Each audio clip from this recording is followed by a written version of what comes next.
two teams with 2 losses. Yeah, There's exactly. a ton on the line. Yeah. So, yeah, that's a cool sight, too. I've been to that fair. I've been to that stadium. My wife is from Dallas. I know what it's all about, what it entails. It's going to be off the hook, even with multiple losses for both teams. Well, let's face it.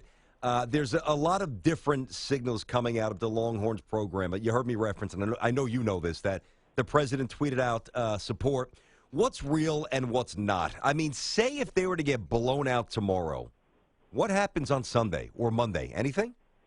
Well, I think the president, Greg Fenves, who I think has, come in his first year and has earned the respect of a lot of the big donors at the school who tend to get involved when the football coach status becomes a question.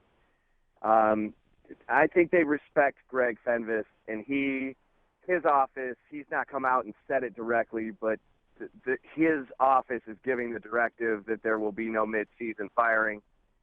And, I think that will hold. I think that Charlie will get the season.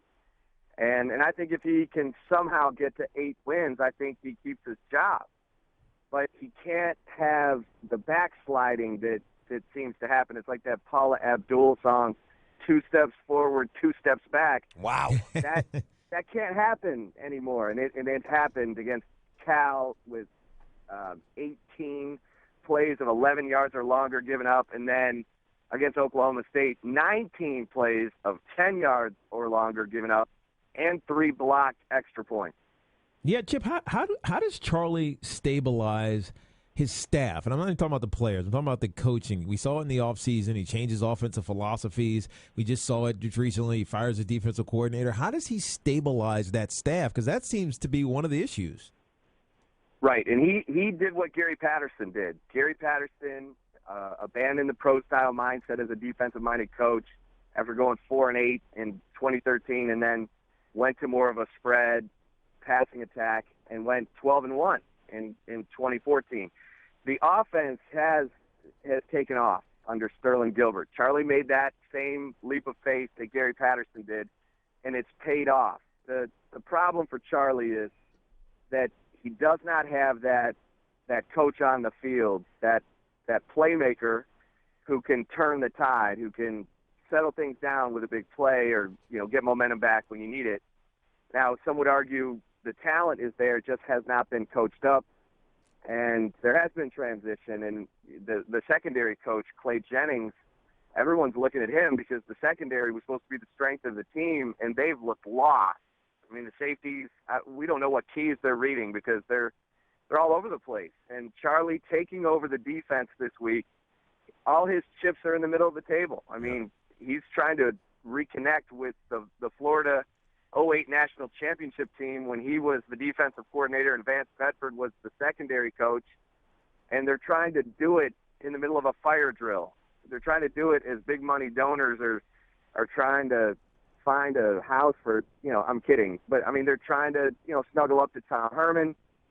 And that's the problem. At Texas, you have multiple billionaires who feel like they have a say in the football program. And trying to keep all that corralled as... Yeah, but Chip, hey, let me ask you something, Chip. Then how were they ever good? Because there's always been oil money. They've always had resources. They've always had great support. And they've always had a lot of men with pretty big bank accounts. So they've had large chunks of success. Why is it so different now?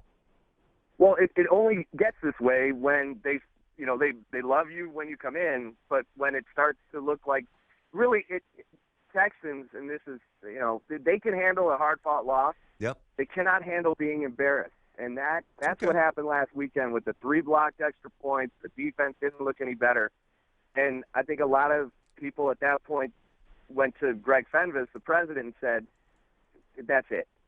But Fenves is trying to hold this thing down because after Oklahoma, Texas plays some games that they might be able to get some momentum going, and I think that's the million-dollar question. It all starts tomorrow. Can Charlie get this thing turned in the biggest rivalry game on the schedule? So to Chip Brown, Texas Longhorns, a writer for HornsDigest.com, and you mentioned Tom Herman before.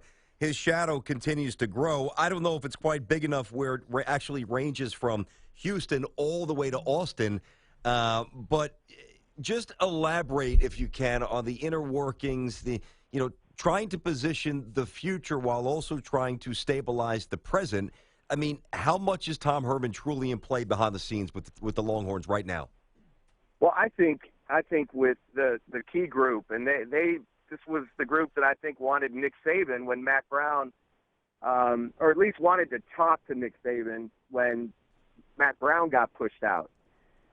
Steve Patterson, the athletic director, who was an unqualified disaster for 22 months as AD at Texas before getting fired in a 6-year contract.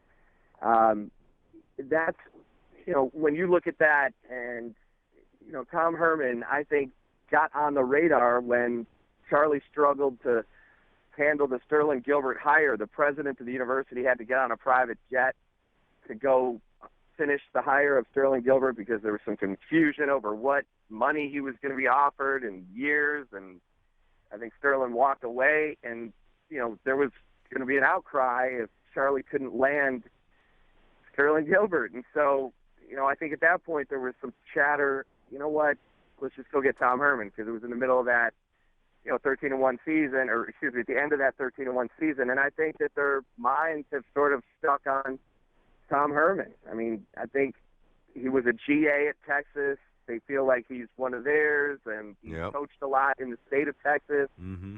And they think he's the next Urban Meyer. So, that's right or wrong, that's their thinking, and it seems to, that he's the guy. If Charlie can't get it done this year, it sure seems like Herman's number one on the list.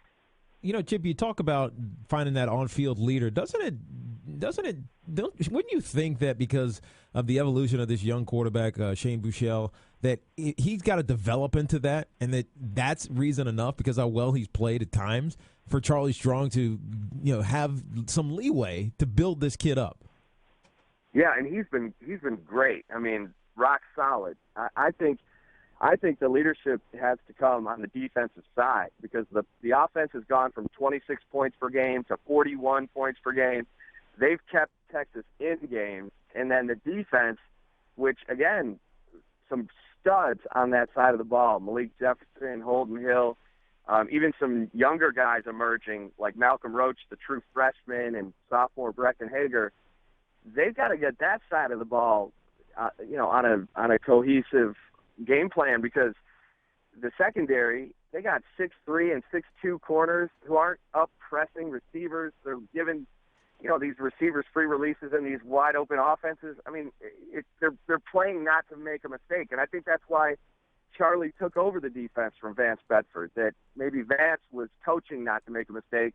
Charlie's never coached that way, and I think if anyone can breathe fire into these guys, it's Charlie. He has a great way with his players that he can coach them hard, he can trash talk them and joke with them. They love him, and he needs them, and they need him this weekend. I mean, defensively is where the problems are, and he's got